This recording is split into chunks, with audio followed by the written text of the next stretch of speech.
2 நாட்கள் சரிவிற்கு பிறகு இந்திய பங்குச்சந்தைகள் இன்று சிறிய ஏற்றத்துடன் வர்த்தகமாகின்றன.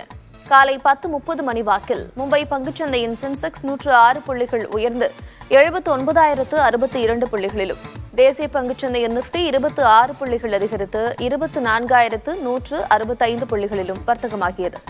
இன்றைய வர்த்தகத்தில் HCL technologies, Mahindra and Mahindra, tech Mahindra, State Bank of India உள்ளிட்ட நிறுவன பங்குகள் ஏற்றத்துடன் காணப்படுகின்றன. அமெரிக்க பங்குச்சந்தைகள் ஏற்றத்துடன் முடிந்த நிலையில் மற்ற ஆசிய பங்குச்சந்தைகள் ஏற்ற இறக்கங்களுடன் காணப்படுகின்றன. அமெரிக்காவில் பணவீக்கம் குறையும் என்ற கணிப்புகள் அந்நாட்டில் கடன்களுக்கான வட்டி விகிதங்களை குறைக்க வாய்ப்பிருப்பதாக எதிர்பார்க்கப்படுகிறது. இந்திய பங்குச்சந்தைகளின் ஏற்றத்திற்கு காரணமாக அமைந்துள்ளதாக இது கூறப்படுகிறது.